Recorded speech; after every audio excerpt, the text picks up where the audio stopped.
What's up, Bigfooters? Another early enthused, folks. My name is Brady, and today we'll be reviewing Bigfoot: Frightening Encounters, Volume 2.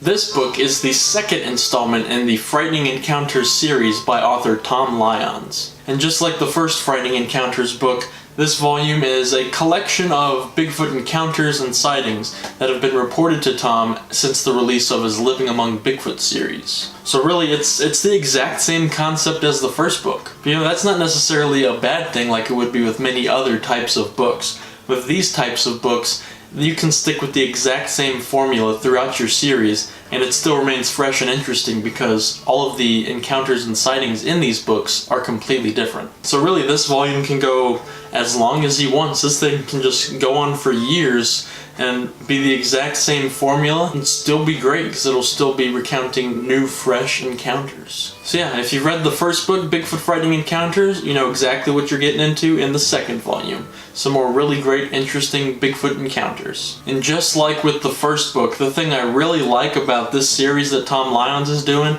is that he puts the exact words from the witnesses that he gets through his emails and he puts them directly onto the page. That's something I really like because oftentimes through many retellings of stories, details get changed or lost, and then you have a completely different story by the end. So it's good to read the witness's exact words. It's like you're hearing the first-hand account directly from the witness. Another thing I like about these accounts is that these witnesses are comfortable reporting to Tom. They know that he's not going to do anything bad with their reports, they know what they're getting into, they can report them anonymously, and chances are if they're reporting it to Tom, they likely trust Tom. So rather than just telling an investigator that you don't really know or just putting it on a database, they're really telling their encounters to someone that they consider to be a friend. And I think that'd make it easier for the witness and make them more comfortable, make them relate more details, and make them more willing to report their sightings, especially since they can be anonymous. For example, one of the sightings in this book comes from a teenager who was fooling around at his girlfriend's house, and another one occurred while a guy was watching over a plantation, if you know what I'm saying.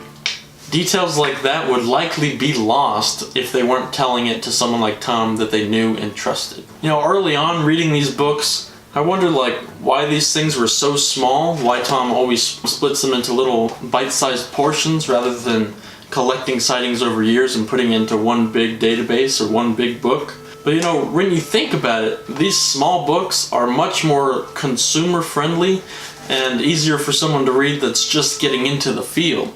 You can just pick this up, read it in a day, read it in a couple of hours. And it's a really good introduction to the types of sightings that people are having all around the country. These small books are much more consumer friendly than something like Legend Meets Science, for example. Really, anybody of any age group can probably sit down and enjoy reading these small books of encounters. Whereas Legend Meets Science is a much bigger book full of tons of information, and it would be a little harder for just the average person with a mild interest or somebody just getting into the field to pick up and get reading. That being said, Legend Meets Science is essential reading for anybody that's trying to become a serious researcher, really. Required reading. This is your homework. But if you're just starting off, something like this is perfectly fine. You're just dipping your toes into Sasquatch research. Something like this so that you can read accounts in.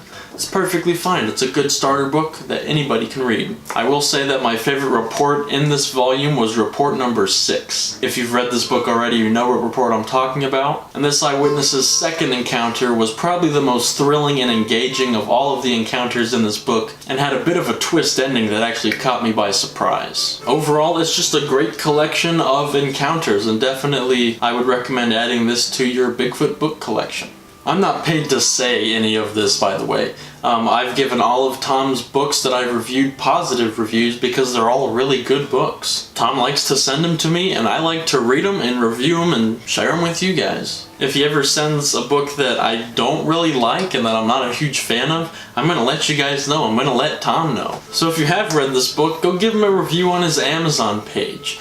And whether you liked it or you didn't like it, just be sure to be honest about it and give specific examples. If you don't like it, give reasons why so we can improve in the future. And if you do like it, go tell him that you like it. Let him know he's doing the right thing and that he's doing good with his writing. And if you are interested in reading this book, I will leave a link at the top of the description where you can pick up a free ebook version that Tom has made available for anybody to pick up. You can download the book straight from the website and read it for free on your computer, your laptop, your phone, anything like that. So it's a really good option if you don't want to pay for the book and you just want to get the free ebook version. So definitely be sure to check that out. However, I will also leave an affiliate link in the description if you want to pick up a hard copy on Amazon. You know, help Tom out, help me out a little bit.